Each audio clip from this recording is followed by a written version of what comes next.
বিসমিল্লাহির রহমানির বিসমিল্লাহির রহমানির রহিম। আপনারা সবাই অবগত আছেন যে আমেরিকান গভর্নমেন্টের ইউএসএইড এর অর্থায়নে এবং আমেরিকার বেশ কয়েকটা বিশ্ববিদ্যালয়ের কারিগরি সহযোগিতায় বাংলাদেশ কৃষি বিশ্ববিদ্যালয়ের একদল গবেষক আমাদের মঞ্জুরুল আলম স্যারের নেতৃত্বে আসমি প্রকল্প আপনাদের কাছে খুব পরিচিত হওয়ার কথা। এই প্রকল্পের দীর্ঘদিন থেকে আপনাদের এলাকায় আমরা কাজ করে আসতেছি। আসলে করোনার এই অতিমারির কারণে আমরা আপনাদের সাথে সরাসরি সংযুক্ত হতে পারি নাই, কিন্তু আপনাদের এলাকার প্রত্যেকটা রাস্তাঘাট আমরা যে ঘুরে বেড়াইছি সেগুলো এখন আসলে স্মৃতিতে ভেসে উঠতেছে যে যাইতে পারলে খুব ভালো হতো। তো যাই হোক, পরিস্থিতির কারণে এইভাবেই প্রোগ্রামটি করতে হচ্ছে। তো আমরা আশা করি আপনারা সবাই ভালো আছেন এবং সুস্থ আছেন এবং সুস্থ থাকবেন ইনশাআল্লাহ। তো আপনারা আমি যতটুকু জানি আপনারা সদরপুরে এই হাজিপুর গ্রামের সদরপুরে বসে আমাদের সাথে সংযুক্ত হয়েছেন এবং আপনাদের সবাইকে আন্তরিক শুভেচ্ছা এবং অভিনন্দন জানাচ্ছি। আমাদের আজকের এই প্রশিক্ষণ কর্মশালায় আমাদের সাথে হুমায়ুন, আমার মনে হয় যে তুমি এই মুহূর্তে মিউট করে রাখো, তারা শুধু শুনো। আজকের এই প্রশিক্ষণ কর্মশালায় আমাদের সাথে উপস্থিত আছেন আমাদের প্রকল্পের পরিচালক professor doctor Manjurul Alam sir এবং একই সাথে উপস্থিত আছেন প্রকল্পের সহযোগী পরিচালক প্রফেসর ডক্টর চয়ন কুমার সাহা এবং আমাদের সাথে উপস্থিত আছেন সুরজিৎ সরকার গবেষণা রিসার্চ ফেলো হিসেবে, এবং আমাদের সাথে আরো উপস্থিত আছেন liaison officer mister Arif Hossain এবং আমি এই প্রকল্পের গবেষণা সমন্বয়ক হিসেবে আপনাদের সঙ্গে কথা বলছি এই মুহূর্তে। আজকের এই প্রোগ্রামে বিস্তারিত বিষয়গুলি বিভিন্ন অংশে আসলে ভাগ করানো আছে, সেগুলো থেকে আপনারা বিস্তারিত জানতে পারবেন। এই মুহূর্তে আমি যেটি অনুরোধ করবে বিস্তারিত আপনাদের সামনে উপস্থাপন করবেন। এরপরে আমাদের আরেকজন জেন্ডার স্পেশালিস্ট একজন সংযুক্ত হবেন আপনাদের সঙ্গে, ডক্টর লাবলু মজুমদার। তিনি আপনাদের মানে বিশেষ করে উইমেনদের এই রাইস ট্রান্সপ্লান্টার বা কৃষি যন্ত্রপাতিতে তাদের ভূমিকা কি রকম এবং কিভাবে উদ্যোক্তা হতে পারেন সেই বিষয়গুলো নিয়ে উনি বিস্তারিত আলোচনা করবেন আপনাদের সাথে। এরপর আপনাদের থেকে যদি কোনো আপনাদের জানার বা কোনো জিজ্ঞাসা থাকে সেটি নিয়ে বিস্তারিত আলোচনা হবে। এরপরেই আমরা আসলে প্রথম পর্বের প্রোগ্রামটি শেষ হবে। তারপর আপনারা ওখানে লাঞ্চের পরে আমাদের যে হুমায়ুন কবির ওখানে আছে আপনাদের সাথে, সে আপনাদেরকে হাতে কলমে এই পুরো মেশিনারিজ মানে রাইস ট্রান্সপ্লান্টটি আপনাদেরকে দেখাবে এবং সেই সাথে রাইস ট্রান্সপ্লান্টারে ধান লাগানোর উপরে একটা ফিল্ডে প্রোগ্রাম আপনাদেরকে ডেমনস্ট্রেট করবে। তো এই পর্যায়ে আমি শুরুতেই আমাদের প্রকল্পের পরিচালক প্রফেসর ডক্টর মঞ্জুরুল আলম স্যারকে আজকের এই প্রশিক্ষণের উদ্দেশ্য এবং আমাদের প্রকল্পের সামগ্রিক বিষয় নিয়ে একটি প্রারম্ভিক বক্তব্য স্যারকে উপস্থাপন করার জন্য আন্তরিকভাবে অনুরোধ করছি। স্যার। ধন্যবাদ প্রফেসর রুস্তম আলী। আমাকে শোনা যাচ্ছে? জি স্যার, শোনা যাচ্ছে। এবং বিশেষ করে আমাদের পটুয়াখালীর আমাদের কৃষানী ভাই বোনেরা, আসসালামু আলাইকুম। আপনারা সবাই ভালো আছেন তো? আমরা জানি যে আজকে করোনা না হলে হয়তো আমরা সরাসরি আপনাদের সামনে যে কথা বলতাম, কিন্তু করোনা মহামারীর কারণে আমাদের পক্ষে সরাসরি আপনাদের কাছে যে কথা বলা সম্ভব হচ্ছে না বলেই আমরা দুইটি ভাবেই কাজটি করছি। একটা হলো প্রথম এই যে এখনকার সময়ে যে প্রযুক্তিগুলো আছে তার মাধ্যমে আপনাদের সাথে আমরা দূর থেকে কথা বলছি।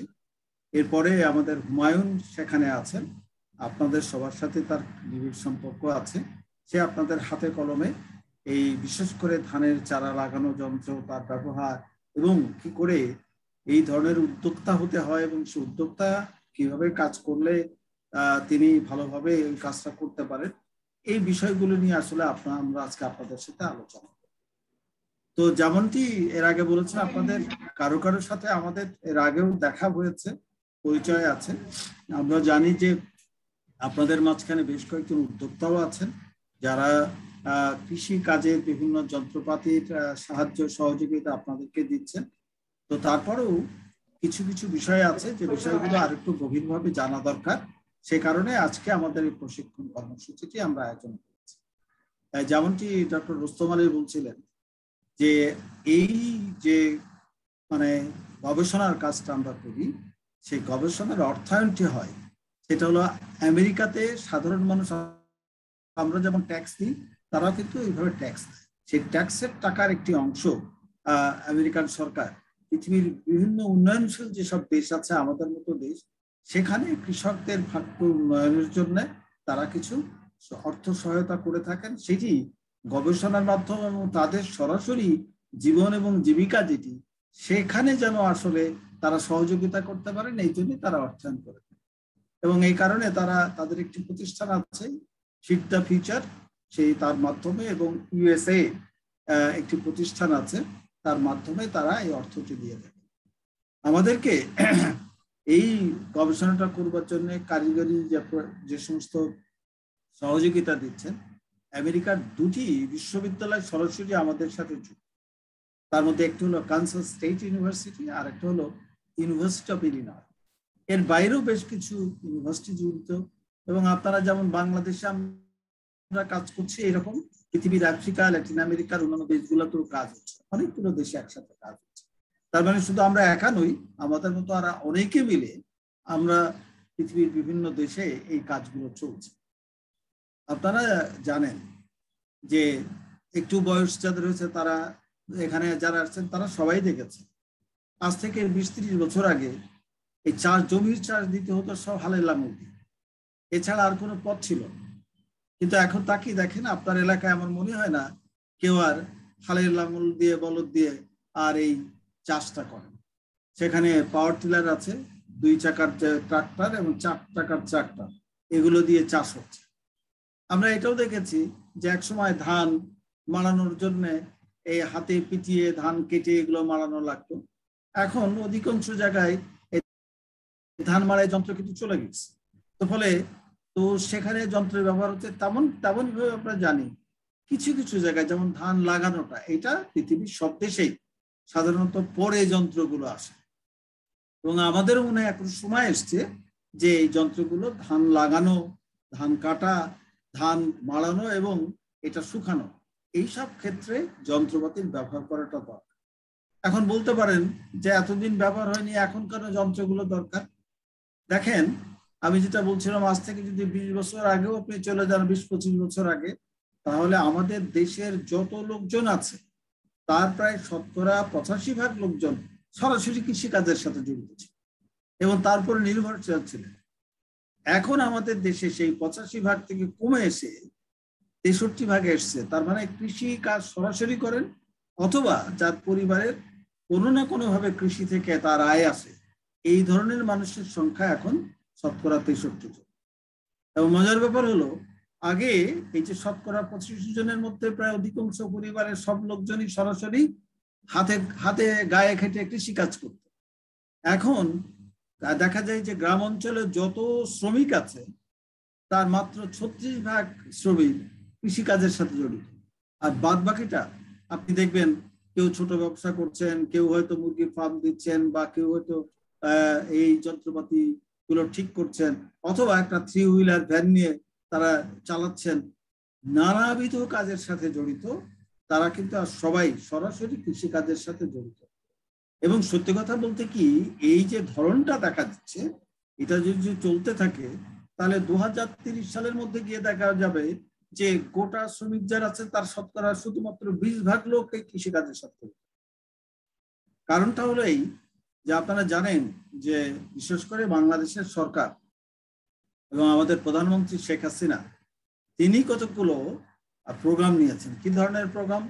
যে বিভিন্ন জায়গাতে কলকারখানা স্থাপন করবার জন্য বলছেন যে একটা নির্দিষ্ট এলাকা তৈরি করেছেন, যার নাম হলো এক্সপোর্ট প্রসেসিং জোন। তার মানে ওখানে যা উৎপন্ন হবে তার অধিকাংশ বিদেশে রপ্তানি হবে। এবং এই ধরনের প্রায় 100টি জোন গোটা বাংলাদেশে কাজ করছে। সেখানে আপনি দেখবেন ওই চায়নার মতো দেশ, এমনকি জাপানের মতো দেশ, তারপরে অস্ট্রেলিয়ার মতো দেশ থেকে শুরু করে নানা দেশ থেকে এসে ওই সব জায়গায় তারা এই সমস্ত বিভিন্ন বড় বড় ইন্ডাস্ট্রি এবং আমাদের দেশীয় যে ইন্ডাস্ট্রি সেগুলো তৈরি হচ্ছে। তাহলে এই ইন্ডাস্ট্রিগুলোতে লোকজন আসবে কোত্থেকে? পৃথিবীর অন্যান্য দেশেও যা ঘটেছে আমাদের দেশেও তাই ঘটছে। আগে যারা কৃষি কাজ করতেন তারা কিন্তু সরাসরি এই মিল কলকারখানায় যে কাজ করছে, তাতে অবশ্য আমাদের উন্নতি অবশ্যই হচ্ছে। আপনি যদি তাকিয়ে দেখেন যে আমাদের আজ থেকে 30 বছর আগে যে পরিমাণ মানুষ দরিদ্র সীমার নিচে থাকতো, আজকে কিন্তু সেই পরিমাণ মানুষ দরিদ্র সীমার নিচে নেই।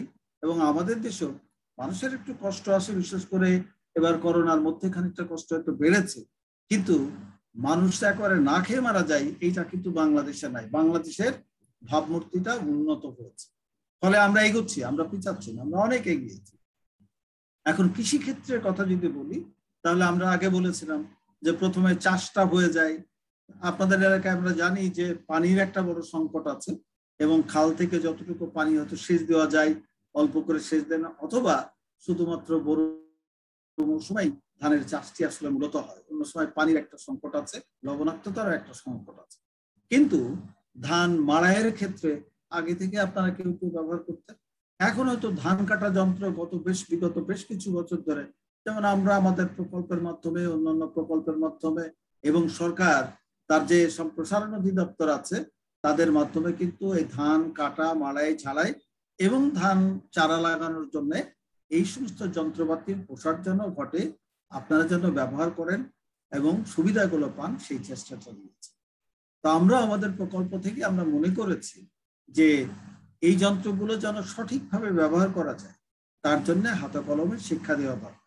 বিশেষ করে আপনারা যারা জানেন, বিশেষ করে দেখবেন এই যে আছেন তারা কেউ কেউ কিন্তু এইসব যন্ত্র তারা ব্যবহার করতে শুরু করেছেন, এবং তারা নিজেরাই কিন্তু আপনাদের অন্যদেরকে সেই সেবাটা দিচ্ছে। এবং তাদের হাত ধরেই, এবং তাদের মতো আরো অনেকে আপনারা যারা কে আসবেন আগামী দিনে, তাদের হাত ধরেই বাংলাদেশের প্রতিটি গ্রাম সত্যিকার অর্থেই উন্নত হয়ে দাঁড়াবে, এবং সব মানুষ দারিদ্রতার বাইরে চলে আসবে, ক্ষুধার বাইরে চলে আসবে, এবং আপনাদের ছেলেমেয়েরা, আমাদের ছেলেমেয়েরা সত্যিকার অর্থে লেখাপড়া শিখে পৃথিবীর একেবারে শুধু বাংলাদেশে না, দুনিয়ার যে কোনো দেশে দাঁড়িয়ে মাথা উঁচু করে তারা দাঁড়িয়ে। তো সেই ভাবনাটা সামনে রেখে আপনারা আজকে আমার কথা শুনলেন, সেজন্য আপনাদেরকে আবারও ধন্যবাদ দিই।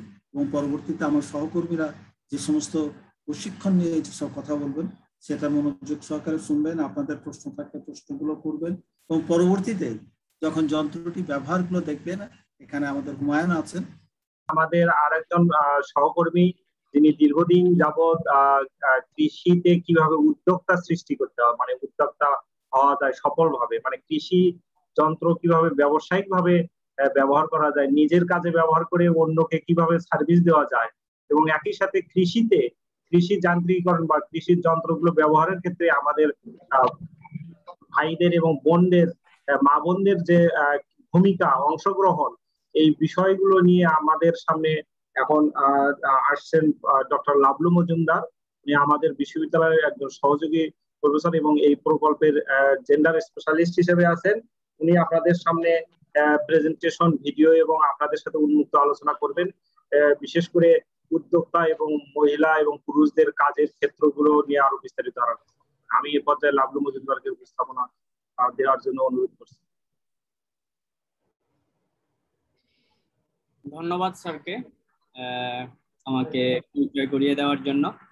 সম্মানিত শিক্ষক সহকর্মী, প্রিয় প্রশিক্ষণার্থী ভাই ও বোনেরা, সবাইকে আমার শুভেচ্ছা। স্যার ইতিমধ্যে আমার পরিচয় আপনাদের কাছে পরিচয় করিয়ে দিয়েছেন আপনাদের সামনে, আমি আর ওদিকে যাচ্ছি না। আজকের আমাদের প্রশিক্ষণের বিষয়বস্তু হচ্ছে যে কৃষি যন্ত্রপাতি ভিত্তিক উদ্যোগ, কিভাবে আমরা কৃষি যন্ত্রপাতির মাধ্যমে আমরা উদ্যোগ গ্রহণ করতে পারি। আজকে আমরা পরবর্তী আধা ঘন্টা বা 40-50 মিনিট এই বিষয়টা নিয়ে আলোচনা করার চেষ্টা করব।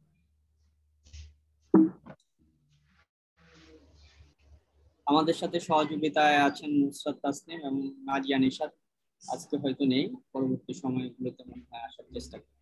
তা আমাদের আজকের যে প্রশিক্ষণ, সেই প্রশিক্ষণের যে উদ্দেশ্য সেটা সম্পর্কে আমরা এক নজরে একটু দেখে নিই। আমরা আজকে আলোচনা করব যে কিভাবে উদ্যোক্তা, উদ্যোগ এবং প্রতিষ্ঠান সম্পর্কে আমরা একটু প্রাথমিক ধারণা নেওয়ার চেষ্টা করব, এবং উদ্যোক্তা এবং ব্যবসায়ের মধ্যে যে পার্থক্য সেটাকে চেষ্টা করব। উদ্যোক্তার উপাদান এবং সাধারণ বৈশিষ্ট্যগুলো নিয়ে আলোচনা করব, এবং উদ্যোগ গ্রহণের পরিকল্পনা, আর্থিক পরিকল্পনা প্রক্রিয়া এবং বাংলাদেশে যে কৃষিভিত্তিক উদ্যোগ রয়েছে সেই উদ্যোগগুলো কি কি ধরনের হতে পারে সেই বিষয়গুলো আপনাদের সামনে উপস্থাপন করার চেষ্টা করছি। এবং সরকার যে ভর্তুকি প্রকল্পের মাধ্যমে বিভিন্ন মেশিনারিজ বিভিন্ন আমাদের সেই প্রকল্পের আওতায় যে মেশিনারিজ গুলো রয়েছে সেগুলো আমরা এখানে দেখানোর চেষ্টা করবো, এবং উদ্যোক্তা নেটওয়ার্ক কি এবং এটা কিভাবে সুফল বয়ে নিয়ে আসে উদ্যোক্তাদের জন্য সেটাও আমরা এখানে আলোচনা করবো, এবং বিপণন মিশ্রণ এবং উদ্যোক্তারা যেসব ধরনের সমস্যার সম্মুখীন হয়, বিশেষ করে আমাদের মহিলা উদ্যোক্তা যদি এখানে থেকে থাকেন তারা কি ধরনের সমস্যার সম্মুখীন হয় সেই বিষয়গুলো নিয়ে আলোচনা করে সর্বোপরি আমরা সবশেষে আমরা উদ্যোগের যে গুরুত্ব সেই আলোচনাটি করে আমাদের আজকের এই পর্বের এই প্রশিক্ষণের যে রয়েছে সেটি আমরা শেষ করার চেষ্টা করব। চলুন দেখে নেওয়া যাক যে আমাদের আজকের প্রথম যে উপস্থাপনার বিষয়টি রয়েছে সেটা হচ্ছে এন্টারপ্রেনারশিপ অথবা উদ্যোগ বা এন্টারপ্রেনারশিপ বলতে আমরা কি বুঝি। আসলে উদ্যোগ হলো মুনাফা অর্জনের জন্য ঝুঁকি বহন করে একটি নতুন এন্টারপ্রাইজ বা ব্যবসা প্রতিষ্ঠান তৈরি করার যে প্রক্রিয়া সেটাকেই আমরা বলছি উদ্যোগ বা এন্টারপ্রেনারশিপ। এটা হতে পারে যে একজন ফার্মারও কিন্তু একজন উদ্যোক্তা হতে পারেন, আমরা তাকে বলবো যে ফার্মার এন্টারপ্রেনার। যেমন একটু আগেই একজন আপনাদের ভাই বলেছেন যে আগে সনাতনী পদ্ধতিতে উনি জমি চাষ করতেন, কিন্তু এখন লেবার শর্টেজের অভাবে এখন উনি ট্রান্সপ্লান্টার ব্যবহার করে জমিতে চারা রোপণ করছেন। তাহলে যিনি আগে সনাতন পদ্ধতিতে চারা রোপণ করেছেন এখন তিনি কিন্তু যে ট্রান্সপ্লান্টার ব্যবহার করে চারা রোপণ করছেন।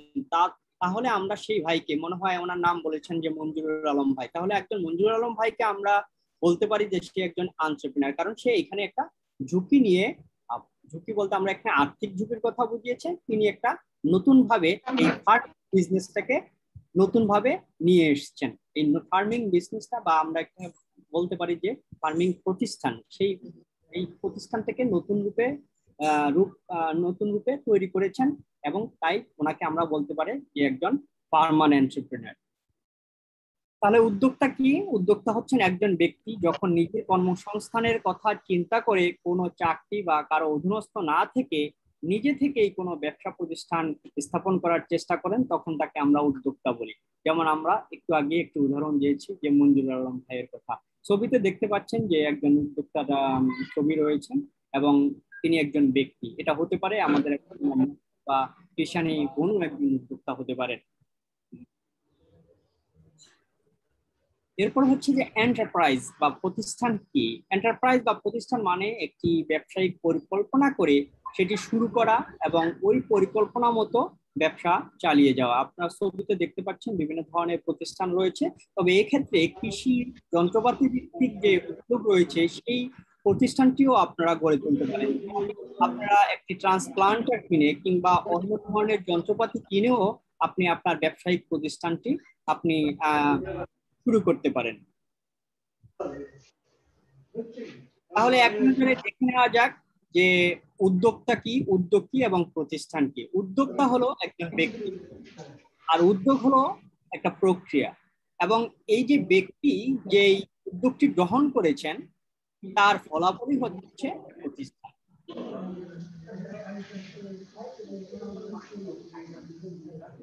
এখন দেখে নেওয়া যাক উদ্যোক্তা এবং ব্যবসার মধ্যে যে পার্থক্য রয়েছে সেই পার্থক্যগুলো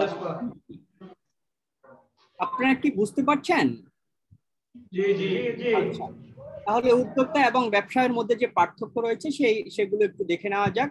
যেমন ব্যবসায়ী যেমন প্রচলিত ব্যবসায়িক ধারণা নিয়ে ব্যবসা শুরু করে থাকেন। যেমন ধরুন যে মঞ্জুরুল আলম ভাইয়ের কথা বলি, তিনি বলেছেন যে আগে আপনারা প্রচলিত ধারণা অনুসারে যে লেবার ব্যবহার করে অর্থাৎ মানুষের শ্রম দিয়েই জমিতে চারা রোপণ করতেন। তাহলে আমরা যদি এটাকে ফার্মিং বিজনেস ধরে নিই তাহলে আমরা বলতে পারি যে সেটা হচ্ছে একজন ফার্ম বিজনেসম্যান, সেটা হচ্ছেন একজন ব্যবসায়ী, কিন্তু আমরা তাকে উদ্যোক্তা বলছি না। কেননা উদ্যোক্তা হচ্ছেন একজন উদ্ভাবক। যেমন মঞ্জুরুল আলম ভাই বলেছেন যে উনি ট্রান্সপ্লান্টার ব্যবহার করে উনি এখন ফার্মিং বিজনেসটা করছেন, তখন তাকে আমরা একজন উদ্যোক্তাও বলতে পারি। এছাড়াও আমরা উদাহরণ দিতে পারি যে যেমন আপনি একটি মেশিনারিজ কিনে একটি ব্যবসা পরিচালনা করছেন, হয়তো আগেও এর ধরনের ব্যবসা প্রতিষ্ঠান ছিল, কিন্তু এখন আপনি চিন্তা করতে পারেন যে আমি এখন একটা মেশিন দিয়ে আমার ব্যবসা প্রতিষ্ঠানটি চালিয়ে নিচ্ছি, তাহলে আমি আগামী বছর থেকে আরো আরো কিছু মেশিনারি নিয়ে সেখানে আমরা সিঙ্গেল শেড সার্ভিসের ব্যবস্থা করতে পারি কিনা, আমি তাহলে আমার ব্যবসাটাকে আরেকটু নতুনত্ব নিয়ে আসতে পারি, সেখানে আমি একজন মানুষকে আরো ভালোভাবে সেবাটা দিতে পারছি। তো উদ্যোক্তা একজন উদ্ভাবক, সে নতুনত্ব তার ব্যবসায় নিয়ে আসবে। এটাই হচ্ছে যে মূল পার্থক্য ব্যবসায়ী এবং উদ্যোক্তা থেকে। তো উদ্যোক্তারা একটু বেশি ঝুঁকি নিয়ে থাকেন এবং ব্যবসায়ীরা একটু কম ঝুঁকি নিয়ে থাকেন। এখানে যেহেতু ঝুঁকি বলতে আমরা এখানে আর্থিক ঝুঁকিটাকে বোঝাচ্ছি। একজন উদ্যোক্তা প্রতিষ্ঠানের প্রতি ভালোবাসা বেশি থাকে এবং কর্মচারীদের সাথে এবং তার যে কাস্টমার রয়েছে তাদের সাথে বন্ধুসুলভ আচরণ করে থাকেন। কিন্তু ব্যবসায়ীর ক্ষেত্রে আমরা দেখে থাকি যে ব্যবসায়ী শুধুমাত্র কর্মচারীরা যারা একটু বেশি দক্ষ তাদেরকেই ব্যবসা প্রতিষ্ঠানে স্থান দিয়ে থাকেন। একজন উদ্যোক্তা প্রতিযোগিতা কম থাকার ফলে মুনাফা অর্জনের সম্ভাবনাটা বেশি থাকে এবং ব্যবসায়ীদের ক্ষেত্রে দেখা যাচ্ছে যে এই গতানুগতিক ধারণা অনুসারে এই ব্যবসাটা চালনা করে থাকেন এবং ব্যবসায়িক প্রতিযোগিতা অনেক বেশি থাকে, সেক্ষেত্রে তার মুনাফাটা অর্জন কম হয়ে থাকে। তাহলে ব্যবসায়ী এবং উদ্যোক্তার মধ্যে যে পার্থক্য, এটা কি আপনারা বুঝতে পেরেছেন? আমার কথা কি শোনা যাচ্ছে? হ্যালো?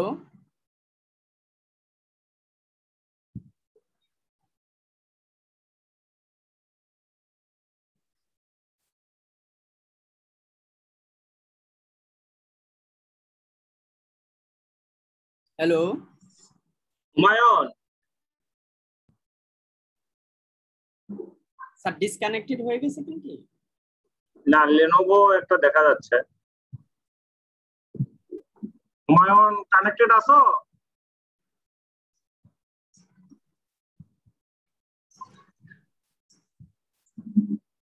আমি ফোন করছি। লাভলু, তো আমাকে শুনতে পাচ্ছ তাই না? হ্যাঁ, শুনতে পাচ্ছি। আমার এখানেও আজকে ব্রডব্যান্ডের কানেকশনটা নাই আজকে। আমি মোবাইল ফোনের থেকে জিপি নেটওয়ার্ক ব্যবহার করছি আজকে। সালাম, তোমরা কি আমাদেরকে শুনতে পাচ্ছ না? আচ্ছা আচ্ছা, শোনা যাচ্ছে এখন? আমার কথা কি শুনতে পাচ্ছ ওখান থেকে? হ্যালো, তুমি ওখানে মোবাইলের কথা কেটে দিয়ে ওখানে কথা বলো। হুমায়ুন, শুনতে পাচ্ছ তাই না?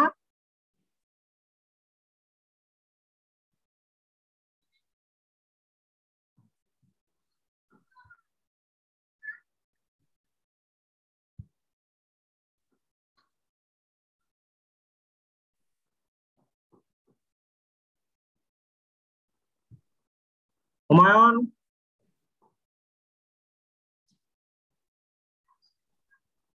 শুনতে পাচ্ছ আমাকে?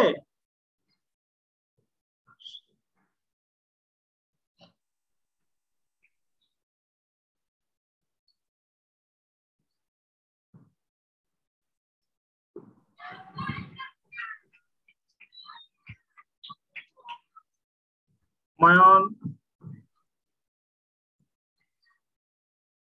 হুমায়ুন,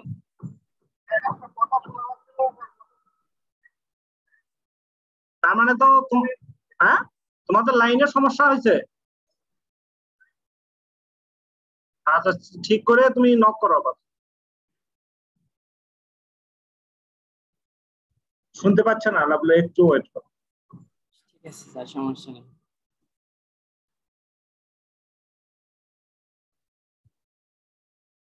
ইদানিং একটু নেটের সমস্যাই মনে হচ্ছে, আসলে বুঝলাম না। আগে কিন্তু মাঝখানে ভালোই, আমরা গত বছরটা তো ভালোই স্মুথ চলছে। হ্যাঁ, গতকালকে থেকে আমার বাসায় ইন্টারনেটে প্রবলেম হচ্ছে স্যার। ক্যাম্পাসে আমরা ওই ইউনিভার্সিটি লাইনই ব্যবহার করতেছি। না, আমি ওই যে শহরের মিলেনিয়ামটা ব্যবহার করছি। তুমি তো ক্যাম্পাসের বাইরে আছো তাই না? চটখালিতে আছো না? হ্যাঁ হ্যাঁ,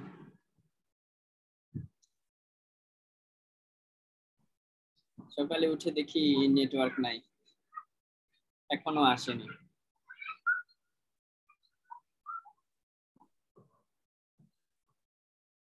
এটা তো আর এক মুশকিল, বিশেষ দিনে আরো ডিস্টার্ব বেশি হয়,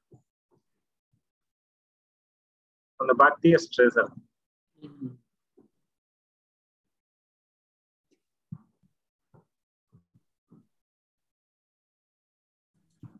অনেক ফোন টোন করে চেষ্টা করেছি, তারা টিকিট টিকিট তৈরি করেছে, বলছে আসবে, এখন কখন আসে কখন চেক করবি। হ্যাঁ, ইভেন ইভেন ইউনিভার্সিটি তো আমার কাছে খুব অবাক লাগে, সব কাজটাই অনেকটা হলো মেক্সিকান। এইভাবে তো হয় না, এগুলো ইনস্টিটিউশনালাইজ করা দরকার, এগুলো পার্মানেন্ট সেট আপ দরকার, পার্মানেন্ট ব্যবস্থা দরকার। এবং কেন জানি না যে এই এসেনশিয়াল সার্ভিসগুলোর বিষয়ে এই মানে বরাবরই কেন জানি না আমার মনে হয় ঠিক মতো মনোযোগ নাই। মানে স্যার যেটা চলছে একেবারে বাংলায় বলতে গেলে যে জোড়াতালি দিয়ে, যে যার পিরিয়ডটা কোনো মতে জোড়াতালি দিয়ে পার করে। শুনতে পাচ্ছ হুমায়ুন? হুমায়ুন, হ্যালো? হ্যাঁ স্যার, শোনা যাচ্ছে এখন স্যার। ওকে, তুমি ডিস্টার্ব হলে একটু তুমি কাছাকাছি হ্যাঁ থাকো, স্যার, ডিস্টার্ব হলে জানাবা, বুঝছো? হ্যাঁ ওকে লাভলু, কন্টিনিউ করো। আচ্ছা, আবার আচ্ছা, শুরু। ঠিক আছে।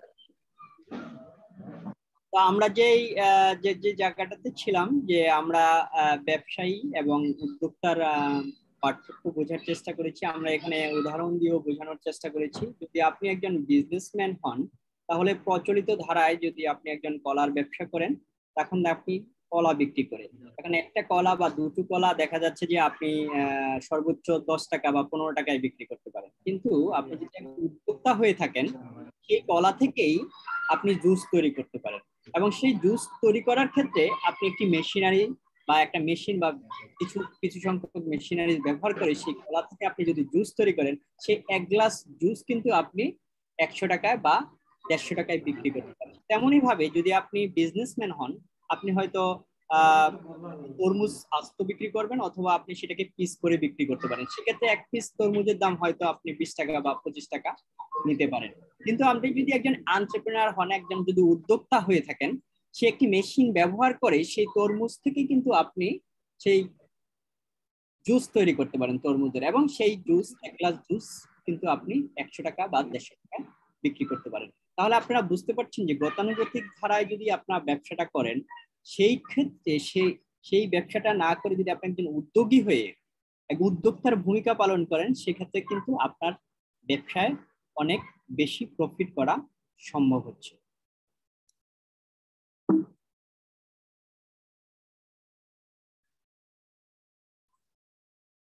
তাহলে উদ্যোক্তার যে উপাদানগুলো রয়েছে সেগুলো নিয়ে আমরা একটু বোঝার চেষ্টা করি।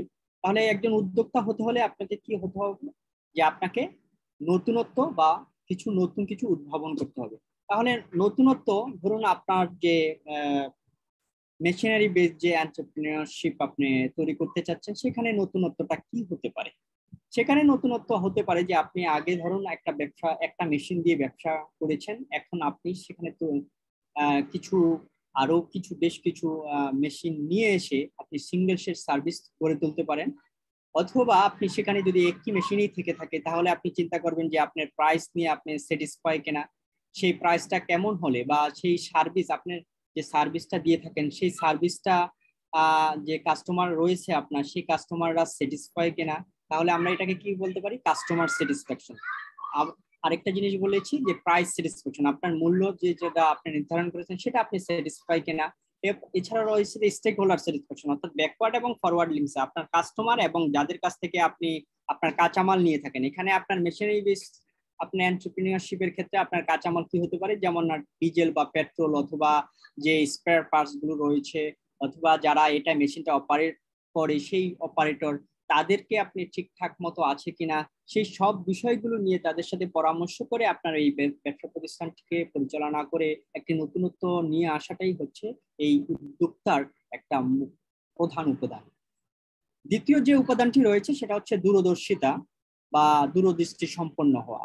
দূরদৃষ্টি সম্পন্ন কিভাবে হওয়া যায়? হয়তো আপনি এই যে মেশিনটি ব্যবহার করছেন এখন, সেটি দিয়ে বর্তমানে আপনি 2 একর বা 5 একর জমি আপনি ট্রান্সপ্লান্টিং এর কাজ করতে পারেন।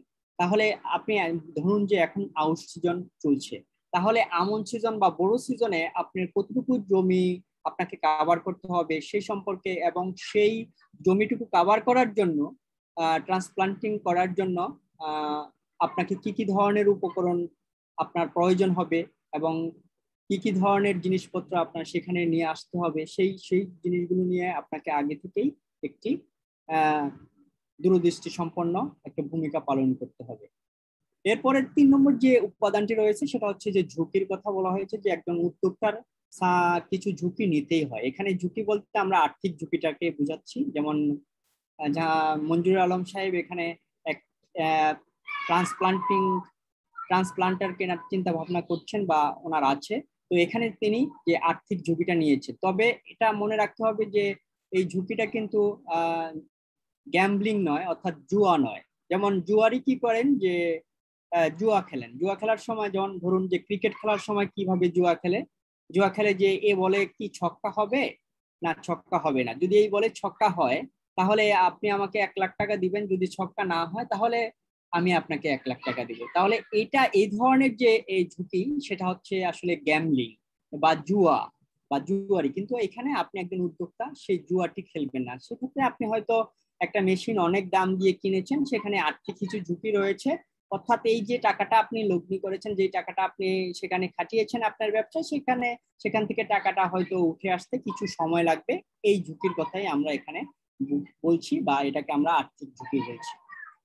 এখন একজনের পক্ষে আরেকটি গুরুত্বপূর্ণ উপাদান হচ্ছে সংগঠন বা সংস্থা, যেটাকে আমরা টিম বলি। একজনের ক্ষেত্রে হয়তো বিশেষ করে যে আমাদের কৃষানী বোনেরা রয়েছেন, হয়তো আপনারা অনেকেই উদ্যোক্তা হতে চান, কিন্তু এককভাবে আপনার একটি যন্ত্র কিনে সেই ব্যবসা প্রতিষ্ঠানটি শুরু করা আপনার পক্ষে সম্ভব নাও হতে পারে। সেক্ষেত্রে আপনারা যৌথভাবে কয়েকজন মিলে একটি টিম করে একটা গ্রুপে আপনারা সেই যন্ত্রটি কিনতে পারেন এবং আপনারা গ্রুপে সেই গ্রুপ এন্টারপ্রেনার হিসাবে নিজেদেরকে প্রতিষ্ঠিত করতে পারেন।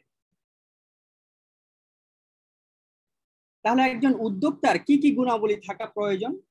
আমি প্রথমেই বলেছি যে আপনাকে উদ্যোক্তা হতে হলে প্রথম যে গুণাবলীটি থাকা প্রয়োজন সেটা হচ্ছে যে আপনাকে ঝুঁকি গ্রহণের একটা ক্ষমতা আপনার মধ্যে থাকতে হবে। সেটা বিশেষ করে আপনাদের ক্ষেত্রে আর্থিক ঝুঁকিটাকে আমরা বোঝাচ্ছি।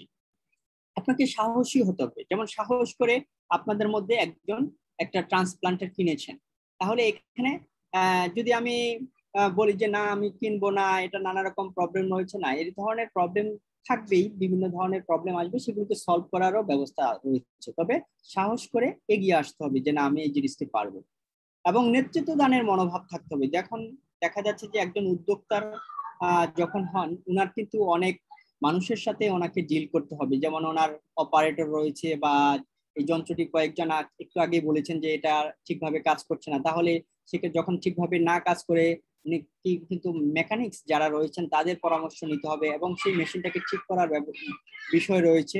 তো এই যে অপারেটর, মেকানিক্স অথবা যাদেরকে আপনি সার্ভিসটা প্রোভাইড করবেন, যাদেরকে এই সেবাটা দিবেন, তাদের সাথে ডিল করা, এবং আপনার যে কাঁচামালগুলো রয়েছে যেমন ডিজেল বা পেট্রোল, তারপরে স্পেয়ার পার্টস, এবং তাদের সাথে ডিলিং করা, এই সব বিষয়গুলো নিয়ে দেখা যাচ্ছে যে আপনাকে, অথবা আপনার যে প্রতিষ্ঠানটি আপনি গড়ে উঠেছেন সেখানে আপনার কিছু কর্মচারী থাকবে, তাদের সাথে ডিল করার জন্য আপনাকে একটি লিডারশিপ কোয়ালিটি আপনাকে থাকতে হবে এই উদ্যোক্তা হওয়ার জন্য। এবং সেক্ষেত্রে দেখা যাচ্ছে যে আপনাকে মুক্তমনা এবং নমনীয় হতে হবে। আপনার যে কর্মচারীরা রয়েছে বা যারা সেবা গ্রহণ করবে তাদের কথাগুলো আপনাকে শুনতে হবে, এবং তারা যদি কোনো সমস্যা সম্মুখীন হয় সেই সমস্যাটা কিভাবে আপনি সলভ করবেন সেই বিষয়গুলো আপনাকে মনোযোগ দিতে হবে। এবং পণ্য সম্পর্কে, যেমন আপনার যে মেশিনারিস্ট রয়েছে, সেই যে এখানে পণ্য বলতে আপনার সেবাকে বোঝাচ্ছে, আপনার সেবা সম্পর্কে আপনি একটি ভালো ধারণা রাখতে হবে, এবং সেই বিষয়গুলো নিয়ে আপনাকে টুকটাক একটু পড়াশোনা করতে হবে। কারণ এই বিষয়ে, যেমন আপনি একটি মেশিন যদি কিনে থাকেন, সেখানে মেশিনটা যদি কোনোভাবে কোনো একটু সমস্যা দেখা দেয়, সেটাকে কিভাবে নিজেই আপনি ঠিক করতে পারেন, যদি মেকানিক্সের যদি হেল্প ছাড়াও আপনি ঠিক করতে পারেন, তাহলে তো আরো চমৎকার হয়, যে না আপনার অন্য হেল্প প্রয়োজন হচ্ছে না, আপনি নিজেই সেটি অপারেটও করতে পারেন, আবার ঠিকও করতে পারেন সমস্যার সময়। তাহলে এগুলোই হচ্ছে যে একজন উদ্যোক্তার প্রধান গুণাবলী। তাহলে উদ্যোগ গ্রহণের একটি পরিকল্পনা করা প্রয়োজন। উদ্যোগী হওয়ার জন্য। তো যে প্রথমে যে আপনাকে একটি প্রাথমিক ধারণা নিয়ে আপনি হয়তো এগুচ্ছেন, যে দেখা আপনি একটি মেশিন কিনতে চাচ্ছেন। এখন সেই মেশিনটি আপনার যে এলাকায় আপনি এই ব্যবসা প্রতিষ্ঠানটি আপনি এস্টাবলিশ করতে চান, সেখানে আপনাকে মূল্যায়ন করতে হবে যে এই এলাকার জন্য এই এই ব্যবসাটি ফিজিবল কিনা, সেই এলাকার জন্য সেই ব্যবসাটি কতটুকু আপনার ফলপ্রসূ হতে পারে সেটি নিয়ে আপনি নিজেই মূল্যায়ন করেন। যখন মূল্যায়ন করে আপনি বুঝতে পারবেন যে না, এটা ফলপ্রসূ হবে এই এলাকাবাসীর জন্য এবং আপনার ব্যবসা প্রতিষ্ঠান গড়ে তোলার জন্য আপনার নিজেরও আপনি এখান থেকে লাভবান হতে পারবেন, তখন আপনি একটি পরিকল্পনা গ্রহণ করবেন। তাহলে পরিকল্পনা কি, যে আপনি এই ব্যবসা আপনি আপনার ব্যবসা প্রতিষ্ঠানটি আপনি শুরু করতে যাচ্ছেন। তো শুরু করার জন্য আপনাকে কি করতে হবে, আপনাকে আপনার একটি মেশিন কিনতে হবে। তো মেশিন কেনার জন্য আপনাকে এই মেশিনে ইনভেস্ট করতে হবে, অর্থাৎ আপনাকে অর্থের যোগান নিয়ে আপনি এই মেশিনটি কিনতে হবে। তো মেশিন কেনার পরে দেখা যাচ্ছে যে আপনি একটি প্রতিষ্ঠানটি শুরু করেছেন, সেই শুরু করার জন্য আপনি এটাকে মনে করেন যে একটি প্রতিষ্ঠান বা কোম্পানি। সেই কোম্পানিটি পরিচালনার জন্য আপনাকে কিছু অ্যাক্টিভিটিস সেখানে করতে হবে, যেমন এমপ্লয়ি লাগবে, আপনার অপারেটর লাগবে, সেখানে আমি আগেও বলেছি যে আপনার অন্যান্য কিছু কর্মচারীও প্রয়োজন হতে পারে।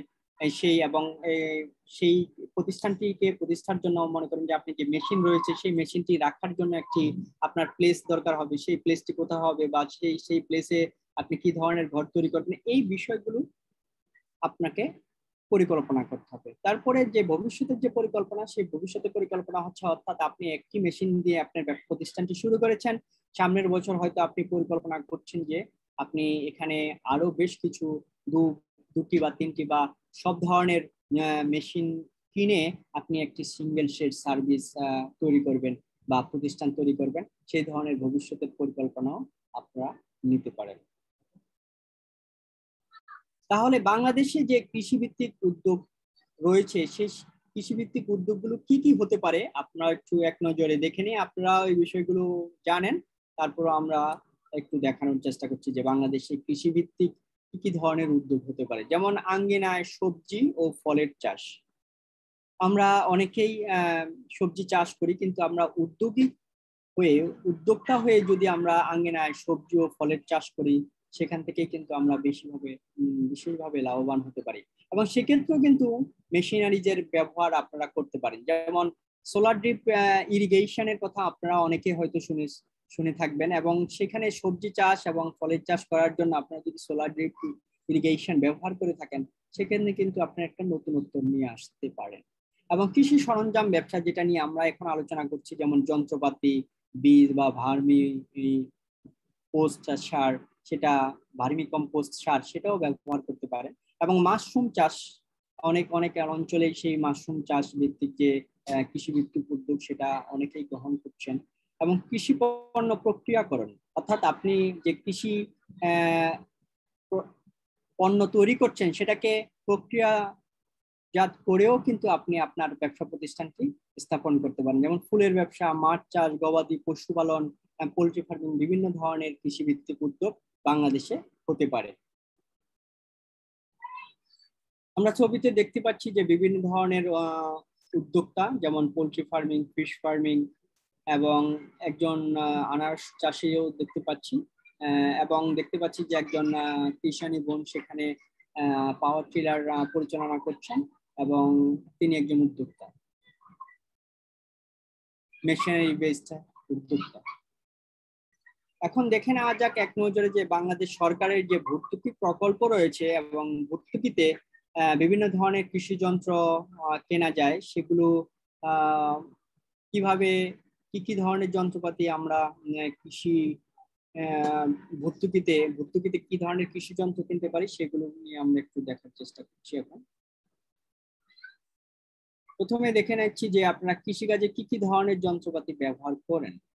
দেখা যাচ্ছে যে বেশ কিছু জনপ্রিয় কৃষি যন্ত্রপাতি এখানে, যেমন combine harvester, CA machine, solar irrigation pump, ধান ভাঙার মেশিন, পাওয়ার টিলার, বাউ এস্টিয়ার, dryer, transplanter, reaper, etcetera etcetera. ছবিতে দেখুন যে সিএ মেশিন, ধান ভাঙার মেশিন বা mini rice mill machine, solar system সেচ প্রকল্প, বায়োস্টিয়ার ড্রায়ার, পাওয়ার চিলার, ট্রান্সপ্লান্টার। কিছুক্ষণ আগেই চয়ন স্যার আপনাদেরকে এই সম্পর্কে বিস্তারিত আলোচনা করেছেন, এবং সেলফ প্রোপেড রিপার। তো এই যন্ত্রপাতিগুলো নিয়েও কিন্তু আপনারা আপনাদের কৃষি যন্ত্রপাতি ভিত্তিক উদ্যোগটি গ্রহণ করতে পারেন। যদি আপনি মনস্থির করেন যে আপনি কৃষি যন্ত্রপাতি ভিত্তিক উদ্যোগটি নেবেন, তাহলে আপনাকে আর্থিক পরিকল্পনা করতে হবে। তাহলে আর্থিক পরিকল্পনা প্রক্রিয়া কি হতে পারে? যে বর্তমান আর্থিক পরিস্থিতি নির্ধারণ, অর্থাৎ আপনার কি ধরনের অর্থ আপনার কাছে এখন বর্তমানে রয়েছে সেটি আগে আপনাকে বিবেচনায় নিতে হবে। এরপরে আপনাকে দেখতে হবে যে এই মেশিনগুলো কেনার জন্য যে আসলে কি ধরনের আপনার টাকার প্রয়োজন হবে। এই দুটির পার্থক্য করলে আপনি বুঝতে পারবেন যে আপনার কি ধরনের টাকার প্রয়োজন রয়েছে। তারপরে আপনাকে বিবেচনায় নিতে হবে যে আপনার বাকি কি কি সম্পদ রয়েছে, অর্থাৎ যেমন ফিজিক্যাল ক্যাপিটাল আমরা বলেছি যে এই যন্ত্রপাতিগুলো রাখার জন্য একটি প্লেসের প্রয়োজন হবে এবং একটি ঘরের দরকার হবে। সেগুলোর জন্য আপনার কি কি ধরনের রয়েছে এবং কি কতটুকু পরিমাণে টাকা আরো প্রয়োজন সেটা আপনাকে বিবেচনায় নিতে হবে। যখন এই বিষয়গুলো বিবেচনায় নেবেন, তাহলে কি পরিমাণে সম্পদ এবং টাকা ফিনান্সিয়াল ক্যাপিটাল রয়েছে আর কি পরিমাণে দরকার হবে সেটা বিয়োগ দিলে কিন্তু আপনি পেয়ে যাবেন যে কি পরিমাণ অর্থ আপনার দরকার হবে। সেই অর্থটা যে প্রয়োজন হবে সেটা আর্থিক কর্ম পরিকল্পনা তৈরি করবেন এবং সেটা বাস্তবায়নের জন্য আপনাকে উদ্যোগ নিতে হবে এবং আর্থিক পরিকল্পনা পর্যালোচনা এবং সেটা সংশোধন করে আপনাকে এই প্রতিষ্ঠানটি আর্থিক পরিকল্পনা প্রক্রিয়াটি সম্পন্ন করতে হবে। যেটা বলছিলাম যে দেখা যাচ্ছে যে আপনার কিছু পরিমাণ সম্পদ বা কিছু পরিমাণ অর্থ আপনার রয়েছে, বাকি টাকাগুলো আপনার হয়তো অন্য এক্সটার্নাল বা বহিস্থ কোনো সংস্থা বা অন্য কারোর কাছ থেকে আপনাকে সংগ্রহ করতে হবে। তো সেক্ষেত্রে আমাদের যেটা সবসময় সাজেশন থাকবে আপনাদের কাছ থেকে, যে গ্রাম অঞ্চলে যে জিনিসটা আমরা দেখতে পাচ্ছি যে অনেক সুদে আপনারা অনেক মানি লন্ডারিং যে জিনিসটি রয়েছে, অর্থাৎ যারা সুদের উপরে টাকা দেয় তাদের কাছ থেকে টাকা নিয়ে অনেক সময় ব্যবসা প্রতিষ্ঠান শুরু করার চেষ্টা করেন। যেহেতু এরা অনেক বেশি পরিমাণে ইন্টারেস্ট নিয়ে থাকে, ওনাদের কাছ থেকে না নিয়ে আপনারা সবসময় চেষ্টা করবেন যে ইনস্টিটিউশনালাইজড যে অর্গানাইজেশন বা ইনস্টিটিউটস গুলো রয়েছে সেই প্রতিষ্ঠানগুলো থেকেই আপনারা আপনাদের এই লোন বা ক্রেডিটটা নিতে পারেন। সেক্ষেত্রে আমরা যে ইনস্টিটিউশনালাইজড প্রতিষ্ঠানগুলো রয়েছে সেগুলোকে বোঝাচ্ছি, যেমন ব্যাংক হতে পারে, কমার্শিয়াল ব্যাংক বা গভর্নমেন্টের যে ব্যাংকগুলো রয়েছে, অথবা নন গভর্নমেন্ট অর্গানাইজেশন রয়েছে, অথবা ক্ষুদ্র ঋণ প্রদানকারী যে সংস্থানগুলো রয়েছে, সেখান থেকে আপনারা আপনার যে আর্থিক যোগানটা নিতে পারেন। তবে এগুলোর মধ্যে ক্ষুদ্র ঋণ প্রদানকারী অনেক সংস্থাই বাংলাদেশে রয়েছে, এগুলোর মধ্যে দেখা যাচ্ছে যে তারাও অনেকে অনেক মানুষই আমাদের কাছে কমপ্লেন করেছে তারা অনেক আর্থিক ইন্টারেস্ট রেটটা অনেক হাই। সেক্ষেত্রে আপনারা ব্যাংকের সহযোগিতাটা এখান থেকে নিতে পারেন।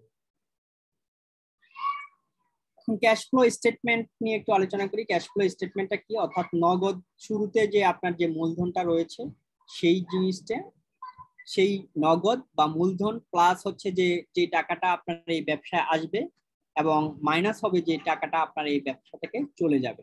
তাহলে নগদ যে টাকাটা রয়েছে প্লাস টাকা যেটা আসবে সেটা, আর মাইনাস হচ্ছে যে টাকাটা চলে যাবে। তো টাকা আসবে কিভাবে? আপনি যে ব্যবসা প্রতিষ্ঠানটি গড়ে তুলবেন সেখান থেকে আপনার যে সেবাটি দিয়ে থাকবেন সেই সেবাটা বিক্রয় করে যে আয়টা হবে সেটা আপনার এই মূলধনের সাথে যোগ হবে এবং আর বিয়োগ হবে যে টাকাটা আপনি পরিশোধ করবেন কিসের জন্য? যেমন একটু আগে বলেছি যে আপনারা যে ঋণটা নিয়ে থাকবেন সেই ঋণের জন্য ঋণের কিস্তি দিতে হবে, সেই ঋণের কিস্তি পরিশোধ করার জন্য সেই টাকাটা ব্যয় হবে, সেটা কিন্তু মাইনাস হবে আপনার এই ক্যাশ ফ্লো থেকে এবং স্টেটমেন্ট থেকে। এবং যেই টাকাটা আপনার হয়তো যে কর্মচারী রয়েছে, যেমন আপনার এখানে একজন অপারেটর থাকবে অথবা মোবিল বা ডিজেল বা পেট্রোল কেনার জন্য যে টাকাটা খরচ হবে সেটা এখান থেকে বিয়োগ হবে।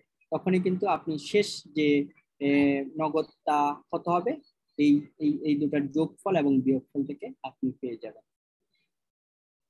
এক নজরে আমরা ছবির মাধ্যমে বোঝার চেষ্টা করি ক্যাশ ফ্লো স্টেটমেন্টটা কি। একটা যদি প্রতিষ্ঠান হয়ে থাকে, এক্ষেত্রে আপনার প্রতিষ্ঠানটি হচ্ছে অ্যাগ্রো মেশিনারি বেসড প্রতিষ্ঠান। সেখানে আপনি দেখা যাচ্ছে যে সেই প্রতিষ্ঠান, সেখানের মূলধনটা হচ্ছে যে আপনি এখানকার মূলধন বলতে আপনি যে টাকা দিয়ে আপনি মেশিনটা কিনেছেন সেটাই ধরুন যে এই মুহূর্তের জন্য আপনার মূলধন। সেখানে আপনি আপনার মেশিনটি রাখার জন্য যে একটা ঘরের দরকার, সেখানে হয়তো একটা ভাড়া দিতে হবে। সেই ভাড়াটি আপনি এখান থেকে বিয়োগ করতে হবে প্রতি মাসে বা প্রতি বছরে যে টাকা ভাড়া দিয়ে থাকেন সেটা এখান থেকে বিয়োগ করতে হবে। হয়তো আপনি ব্যবসা করার জন্য আপনি অনেক টাকা এখান থেকে উপার্জন করছেন, তার জন্য আপনাকে ট্যাক্স দিতে হতে পারে, অথবা শ্রমিকের মজুরি দিতে হবে, সেটা বিয়োগ করতে হবে। প্লাস এটার সাথে আপনি যোগ হবে আপনি যে সেবাটি দিয়ে যে টাকা ইনকাম করছেন, সেটা এখানে যোগ করলে আপনার ক্যাশ ফ্লো স্টেটমেন্টটি তৈরি হয়ে যাবে। উদ্যোক্তা নেটওয়ার্ক একজন উদ্যোক্তার একটা নেটওয়ার্ক এস্টাবলিশ করা খুবই প্রয়োজন। কেননা এই একজন আপনি যদি একটি ভালো নেটওয়ার্ক তৈরি করতে পারেন, সেখান থেকে আপনি আপনার ব্যবসায় কিছু সুফল নিয়ে আসতে পারেন। কি কি ধরনের সুফল নিয়ে আসতে পারেন? আপনি মনে করতে পারেন যে সেখান থেকে আপনি বিভিন্ন ধরনের তথ্য পেতে পারেন, সেখান থেকে আপনি বিভিন্ন ধরনের নতুন নলেজ আপনার গেইন হতে পারে, সেখান থেকে আপনি দেখা যাচ্ছে যে বিভিন্ন ধরনের এক্সপিরিয়েন্স বা স্কিলসটা আপনার হবে সেখান থেকে। তাহলে 4টি জিনিসের কথা বলছি যে নেটওয়ার্কের গুরুত্বটা কিভাবে হতে পারে। আপনি সেখান থেকে নিউ নলেজ পেতে পারেন, এক্সপিরিয়েন্স বা স্কিলস হতে পারে, এবং সেখান থেকে আপনি তথ্য পেতে পারেন। তাহলে আপনি কাদের কাদের সাথে আপনি আপনার নেটওয়ার্কটি গড়ে তুলতে হবে। দেখা যাচ্ছে যে আর্থিক আপনার হয়তো মেশিনগুলো কেনার জন্য আপনার সম্পূর্ণ টাকা আপনার কাছে নাও থাকতে পারে। সেক্ষেত্রে যে ক্রেডিট যারা দিয়ে থাকেন, যে ব্যাংক অথবা ক্ষুদ্র ঋণ প্রদানকারী সংস্থা অথবা এনজিও রয়েছে, তাদের সাথে একটা যদি সুসম্পর্ক থাকে, তাহলে আপনি ইজি ওয়েতে আপনার ব্যবসা প্রতিষ্ঠানের জন্য ক্রেডিটটা আপনি পেতে পারেন। এরপরে দেখা যাচ্ছে যে আপনি বিভিন্ন ধরনের ট্রেনিং এর প্রয়োজন রয়েছে। বিভিন্ন সংস্থা যেমন এগ্রিকালচার এক্সটেনশন ডিপার্টমেন্ট অথবা এগ্রিকালচারাল অফিস অথবা আমাদের যে প্রজেক্ট রয়েছে যেমন অসমি প্রজেক্ট, সেখান থেকে দেখা যাচ্ছে বিভিন্ন সময় আপনারা বিভিন্ন ধরনের ট্রেনিং পেয়ে থাকেন। সেই ট্রেনিং এর মাধ্যমে আপনার এই ব্যবসা প্রতিষ্ঠান থেকে আপনি সাফল্যমণ্ডিত করতে পারেন। সেক্ষেত্রে এই ধরনের নেটওয়ার্ক গুলো আপনার জন্য খুবই দরকার। এরপরে হচ্ছে যে আপনার কাস্টমার যারা রয়েছে তাদের সাথে আপনি একটি নেটওয়ার্ক তৈরি করতে পারেন। তাহলে একজন কাস্টমার যখন আপনি একজন কাস্টমারের সাথে আপনি ভালো সম্পর্ক স্থাপন করেন, তখন তার কাছ থেকে কিন্তু আরেকজনের কাছে আপনি এই সেবাটি পৌঁছে দিতে পারেন এইভাবেই যে সে আপনার এই প্রতিষ্ঠান সম্পর্কে অথবা আপনার এই যে মেশিনারি ব্যবহার করছেন বা আপনি একজন উদ্যোক্তা, সেটি কিন্তু তিনি আরেকজনের কাছে গল্প করবেন। তখন তিনি আগ্রহী হয়ে আপনার প্রতিষ্ঠানে কিন্তু আসবে যে আপনার এই সেবাটি গ্রহণ করার জন্য। তাহলে আপনি বুঝতে পারছেন যে আপনি এক হাত থেকে কত হাত আপনার তৈরি হতে পারে, এবং আপনার এই সেবাটি আপনি পুরো এরিয়াতে আপনার এলাকাতে তো ভালো কথা, অন্য এলাকাতেও আপনি আপনার এই সেবাটি দিতে পারবেন তখন। তাহলে একজন উদ্যোক্তার জন্য এই উদ্যোক্তা নেটওয়ার্ক স্থাপন করা অনেক গুরুত্বপূর্ণ। এখানে আমরা দেখাচ্ছি যে যৌথ উদ্যোগ, বিশেষ করে আমাদের যারা কৃষানি বোন রয়েছেন অথবা আমরা মহিলা এন্টারপ্রেনার যারা আছেন বা হতে চাচ্ছেন, হয়তো আমি আগেও বলেছি যে একজনের পক্ষে যেহেতু আমাদের এখানে আমাদের পিতৃতান্ত্রিক পরিবার, আমাদের সমাজ ব্যবস্থা, সেখানে হয়তো আমাদের কৃষানি বোন অথবা যারা মহিলারা রয়েছেন তাদের এত টাকার সংস্থান নাও করতে পারেন। সেক্ষেত্রে আপনারা যৌথ উদ্যোগের মাধ্যমে আপনারা এই ধরনের মেশিন গুলো কিনে আপনারা উদ্যোক্তা হতে পারেন। যৌথভাবে আপনারা এই উদ্যোগগুলো গ্রহণ করতে পারেন। বিপণন মিশ্রণ বিষয়টা কি? যেমন পণ্য, এখানে আমরা বলছি প্রোডাক্ট। পণ্যটা এখানে আপনার কি, যদি আপনি মেশিনারি বেসড এন্টারপ্রেনার্স হয়ে থাকেন, তাহলে এখানে পণ্যটা হচ্ছে আপনার সেবা, সার্ভিস, যেটি অর্থাৎ যে সার্ভিসটা দিয়ে আপনি আপনার এই প্রতিষ্ঠানে আপনি মানুষকে সেবা দিতে চাচ্ছেন, সেই সেবার মাধ্যমে আপনি এখান থেকে আপনার ইনকাম করবেন। এবং যে এই সার্ভিসটি দিয়ে আপনি যে আপনার ব্যবসা প্রতিষ্ঠানে প্রফিট করার চেষ্টা করছেন, সেই প্রাইসটা অর্থাৎ মূল্যটা কিভাবে আপনি নির্ধারণ করবেন। সেক্ষেত্রে আপনি আপনার যে কাস্টমার রয়েছে তাদের সাথে আলোচনা করতে পারেন, অথবা আপনার আগের পূর্ব অভিজ্ঞতা থাকতে পারে সেই ক্ষেত্রে কতটুকু মূল্য নির্ধারণ করতে করলে দেখা যাচ্ছে যে আমার কৃষক কিষানী ভাইয়েরাও উপকৃত হবে এবং আপনার ব্যবসা প্রতিষ্ঠানটিও লাভবান হতে পারে। সেই সেই একটি জায়গায় আপনি আপনি মূল্যটা নির্ধারণ করতে হবে।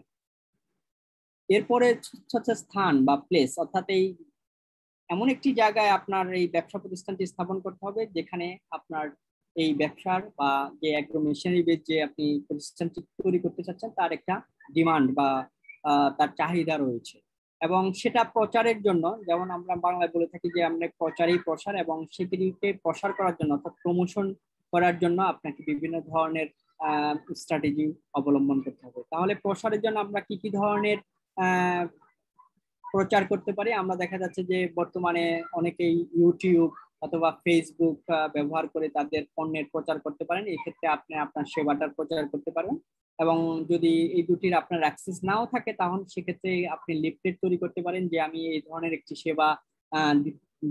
সেবার জন্য আমি প্রস্তুত হয়েছি এবং আপনারা এই সেবাটি গ্রহণ করতে পারেন। অথবা আপনি পোস্টারিং করেও আপনার এই সেবার আপনি প্রচারণা করতে পারেন। এখন একজন উদ্যোক্তা কি কি ধরনের বাধার সম্মুখীন হতে পারেন? দেখা যাচ্ছে যে প্রশিক্ষণের অভাব। অনেকেই বলে থাকেন যে আমরা উদ্যোক্তা যে হব আমাদের সঠিক প্রশিক্ষণ নেই, আমরা কিভাবে হব কি করব সেটা সম্পর্কে ভালো বুঝতে পারছি না। সেই জন্যই কিন্তু আমাদের প্রকল্প দেখুন যে উদ্যোক্তা তৈরি হওয়ার জন্য এবং তাদের যে সমস্যাগুলো রয়েছে সেগুলো কিভাবে আমরা সমাধান করতে পারি তার জন্য বিভিন্ন ধরনের আপনাদেরকে এখন এবং আগামী দিনগুলোতে বিভিন্ন ধরনের প্রশিক্ষণের ব্যবস্থা করা হবে। মূলধনের অভাব এটা সবসময়ই থাকবে। মূলধন সমস্যা থাকতেও পারে, কিন্তু সেক্ষেত্রে আপনি যদি উদ্যোগী হন এবং আপনি যদি স্মার্ট হন তাহলে দেখবেন যে আপনার যদি নতুন আইডিয়া থেকে থাকে, money is not a problem. কারণ আপনার জন্য, আপনার ইনোভেটিভ চিন্তা ভাবনার জন্য বা নতুনত্ব যে চিন্তা নিয়ে আসছেন সেটা বাস্তবায়ন করার জন্য বিভিন্ন ধরনের প্রতিষ্ঠান রয়েছে, তারা আপনাকে অবশ্যই সেই মূলধনের ব্যবস্থা করে থাকবে।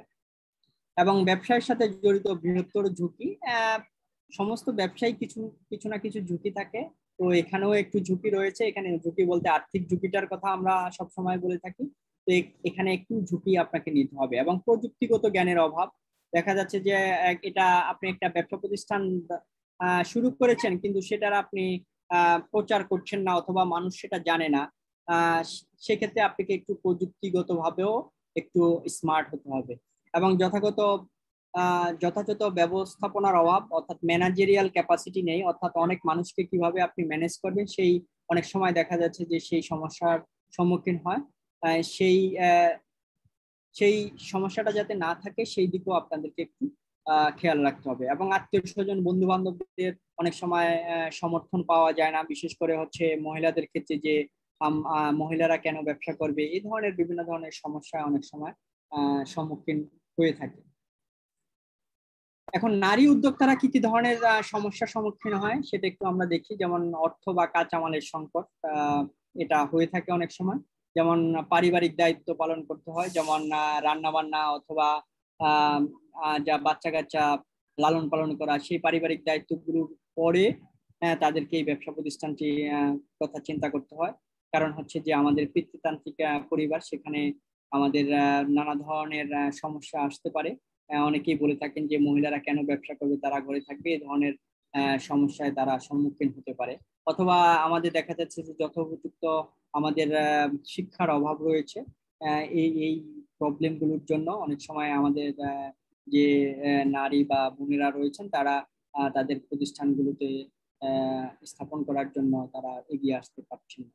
বা গতিশীলতার অভাব, অর্থাৎ মুভমেন্টের ক্ষেত্রে আমাদের ধরনের নানাবিধ প্রবলেম রয়েছে, যে মহিলারা ঘরের বাইরে যেতে পারবে না বা বাজারে যেতে পারবে না, বাজারে গিয়ে একটা ব্যবসা করা সেই বা একটা মেশিন পরিচালনা করা, এই জিনিসগুলো অনেক সময় নানা ধরনের প্রতিবন্ধকতা তৈরি হতে পারে। বা সামাজিক দৃষ্টিভঙ্গিও এক্ষেত্রে বাধার সৃষ্টি করতে পারে।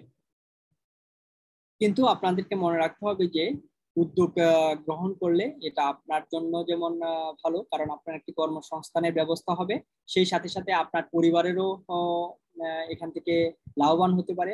পরিবার, সমাজ এবং রাষ্ট্র সবাই এখান থেকে লাভবান হতে পারে। তাহলে অর্থনৈতিক প্রবৃদ্ধি অর্জনের ক্ষেত্রে কিভাবে ভূমিকা রাখতে পারে একটি উদ্যোগ, সেটা হচ্ছে যে আপনি যদি চাকরি নাও পেয়ে থাকেন, আপনি নিজেই নিজের ব্যবস্থা করতে পারেন। সেক্ষেত্রে আপনি নিজেকে ডেভেলপ করার সাথে সাথে আপনি অন্যান্যদেরও চাকরির ব্যবস্থা করতে পারেন আপনার এই প্রতিষ্ঠানে। সেক্ষেত্রে দেখা যাচ্ছে যে বেকারত্বটা আমাদের অনেক দূর হবে এবং নতুন কিছু করার একটা সুযোগ সৃষ্টি হবে। তাহলে ব্যক্তিত্বের উন্নয়ন করা সম্ভব এই উদ্যোক্তা হওয়ার মাধ্যমে, কারণ নিজেকে সৃজনশীল করা যায় এবং নিজেকে একটু আত্মত্যাগের বিষয়টি এখানে চলে আসে এবং নিজেকে পড়ালেখার মধ্যে রেখে, নিজেকে অধ্যবসায়ের মধ্যে রেখে নিজের নলেজটাকে ডেভেলপ করা যায় এবং নেতৃত্ব দানের মনোভাব তৈরি করা যায় এবং নিজেকে অনেক আত্মবিশ্বাসী হিসাবে গড়ে তোলা যায়। এবং নারীদের ক্ষেত্রে দেখা যাচ্ছে যে যে মতামত প্রকাশের সুযোগ থাকে এবং তারা অনেক আত্মবিশ্বাসী হয়ে থাকেন এবং সুপ্ত প্রতিভা বিকাশেরও সুযোগ থাকে এবং সমাজে এটা আপনাদের জন্য অনেক সম্মান বয়ে নিয়ে আসতে পারে যদি আপনি একজন উদ্যোক্তা হতে পারেন। তো এই ছিল আমাদের আজকের আলোচনা। এবং আপনারা এই যে প্রশিক্ষণ কর্মসূচিটি ছিল এন্টারপ্রেনারশিপ ডেভেলপমেন্ট নিয়ে, সেটা কতটুকু বুঝতে পেরেছেন সেটা আমরা কয়েকটি প্রশ্ন করব। যদি সেটা আপনাদের কাছে সঠিক বলে মনে হয় তখন আপনারা বলবেন যে এটা সঠিক অথবা সত্য, আর যদি সেটা আপনাদের কাছে মনে হয় যে না এটা সঠিক নয় বা মিথ্যে, তখন আপনারা বলবেন মিথ্যা। তো আমি এক এক করে আপনাদেরকে সেই প্রশ্নগুলো জিজ্ঞেস করব, আপনারা সেটা বলবেন সঠিক বা সত্য বলবেন, বা বলবেন যে না এটা সঠিক নয় বা মিথ্যা বলবেন। উদ্যোক্তারা ঝুঁকি নিয়ে থাকেন, এটা সঠিক না সঠিক নয়?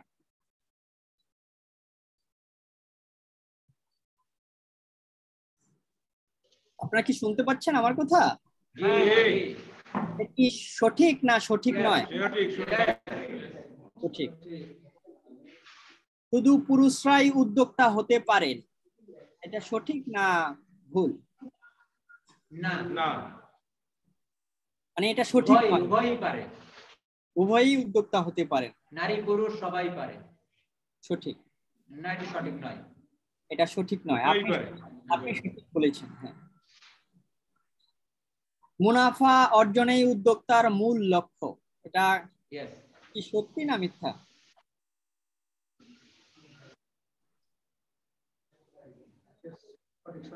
আপনার কি মনে হয়, আপনাদের কি মনে হয়? সেবাদান করাও তার একমাত্র মুনাফা অর্জন উদ্যোক্তার মূল লক্ষ্য নয়, সেবা প্রদান করাও তার লক্ষ্যের একটি অংশ। জি জি, সঠিক সঠিক বলেছেন। উদ্যোক্তা প্রচলিত ধারণা নিয়ে কাজ করে, এটা সঠিক না? কখনোই নয়, কখনোই নয়। সে প্রচলিত নয়, সে নতুন নতুন অনেক বিষয় নিয়েও জি বুঝতে পারি।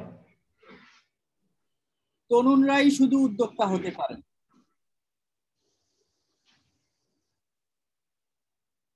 কখনোই নয়, সবাই হতে পারে, সবাই হতে পারে। উদ্যোক্তারা এককভাবে কাজ করেন,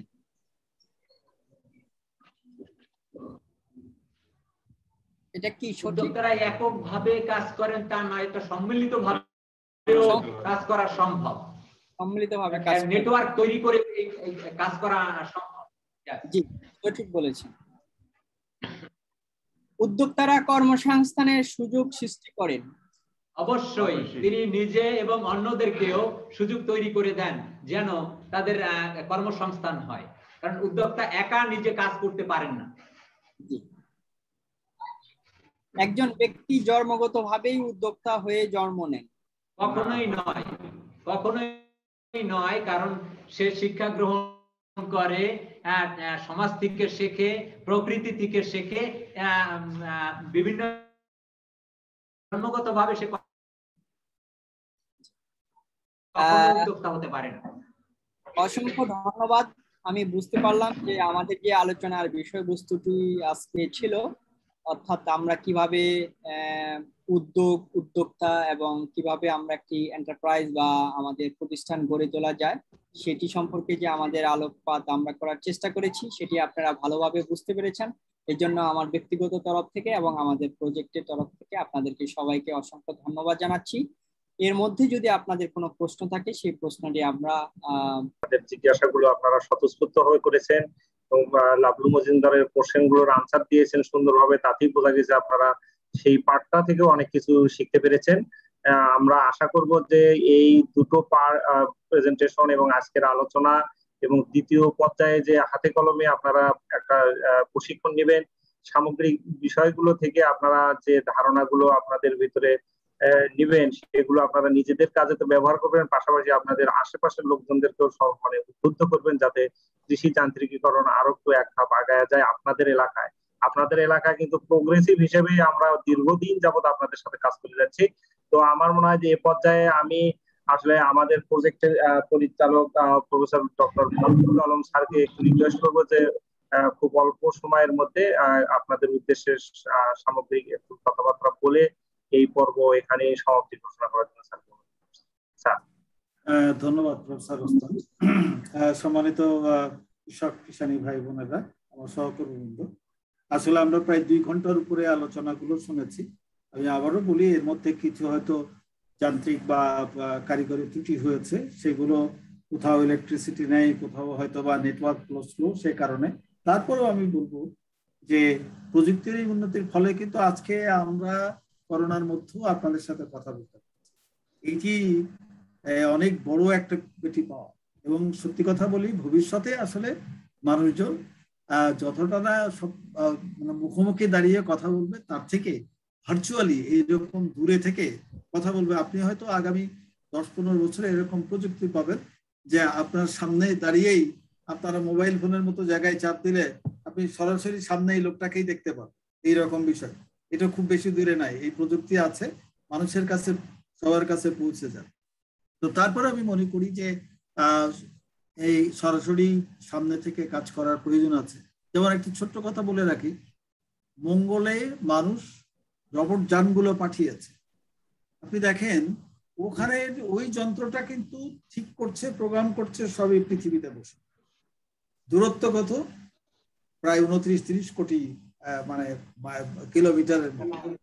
তো এইটা তো একটা সাংঘাতিক বিষয়। এবং ভবিষ্যতে আপনি মনে রাখবেন যে প্রযুক্তিগুলো ব্যবহার হবে। শুধু এইটুকু বলি, আপনারা যারা শুনেছেন 69 সালে এই চাঁদে যখন মানুষ গেল, তখন ওই যে রকেট এবং যে জায়গাগুলো ছিল, ওর যে কম্পিউটার দিয়ে চালানো হতো, তার যে ক্ষমতা ছিল, আপনারা, আমি দেখতে পাচ্ছি আপনাদের পকেটে মোবাইল আছে, এই মোবাইলটা কিন্তু তার থেকে অনেক বেশি শক্তিশালী, এখন কয়েক গুণ বেশি শক্তিশালী। তাহলে আপনি দেখেন 69 সালে চাঁদে মানুষ গেল যে যানগুলো, তখন যে কম্পিউটার ছিল তার থেকে অনেক শক্তিশালী একটি কম্পিউটারের মতো জায়গায় আপনি মোবাইল ফোনটা পকেটে করে ঘুরে বেড়াচ্ছেন। এই পরিবর্তন কিন্তু এই সময়ের মধ্যে ঘটেছে, আমাদের জীবনেই ঘটেছে এবং আরো পরিবর্তন ঘটতে যাচ্ছে। আমরা পিছিয়ে থাকবো না। এবং আমি দৃঢ়ভাবে বিশ্বাস করি আপনারা আজকে যেভাবে এই কর্মশালাতে অংশগ্রহণ করেছেন, বিশেষ করে নানাবিধ প্রশ্নগুলো করেছেন, একেবারে বাস্তবসম্মত প্রশ্নগুলো এবং আলোচনাটা করেছেন। উদ্যোক্তা নিয়েও একইভাবে বাস্তবসম্মত প্রশ্নগুলো নিয়ে আলোচনা করেছেন। যেভাবে ডক্টর রোস্তম বললেন যে আমরা কিন্তু মনে করি যে আপনারা, আপনাদের এলাকাটা আপনাদের জন্য অনেক বেশি কিন্তু অগ্রসর। আপনারা বিশেষ করে যারা উদ্যোক্তা, তারা চিন্তা ভাবনায় অনেক বেশি অগ্রসর। আমরা সেটাকে কিন্তু বুঝি অন্য জায়গার তুলনা করে। এবং এইটি বিদ্যমান থাকবে। আপনাদের সহযোগিতা আপনারা করেছেন এবং ভবিষ্যতে আপনাদের সাথে সহযোগিতা থাকবে, এটা আমি ব্যক্তিগতভাবে আশা করি। আর এই করোনার মধ্যে আপনারা আমাদেরকে সময় দিয়েছেন, তার জন্য ধন্যবাদ। আমরা সবাই মিলে দোয়া করি যে আপনারা পরিবারের সবাইকে সুস্থ থাকেন, আপনারাও আমাদের জন্য দোয়া করেন, আমরা যেন সুস্থ থাকি। এবং খুব অতি সত্বর এই অবস্থাটা একটু উন্নতি ঘটলে আমরা ফিজিক্যালি বা সশরীরে আপনাদের সাথে যে এই কাজগুলো করতে পারি। আমরা জানি এই করোনা আসার আগেই আমরা সশরীরে যে একটু ওয়ার্কশপ করতে চেয়েছিলাম, সেটা করতে পারি নাই। এই পরিস্থিতিটা উন্নত হলে সেই কাজটি আমরা আপনাদের এলাকায় আবার যেতে চাই খুব দ্রুতই। তো আবারও এরপরে যে আপনাদের মাঠ পর্যায়ে কাজগুলো দেখা, হাতে কলমে যে কাজগুলো করার সুযোগ আছে, সেখানে আমাদের হুমায়ুন আছে, তার সাথে সে আপনাদেরকে দেখাবে, আপনারা সহযোগিতা করবেন। আবারও এই সকাল থেকে আমাদেরকে সহযোগিতা করবার জন্য আপনাদের সকলকে ধন্যবাদ দিয়ে এবং আমার সহকর্মীদের ধন্যবাদ দিয়ে আজকের এই প্রশিক্ষণ কর্মশালার প্রথম পর্ব আমরা সমাপ্তি ঘোষণা করছি। সবাই ভালো থাকেন, সুস্থ থাকেন। ধন্যবাদ। আমরা আসলে এই মুহূর্তে সংযোগ বিচ্ছিন্ন হয়ে যাচ্ছি। আপনারা এই যথারীতি নামাজ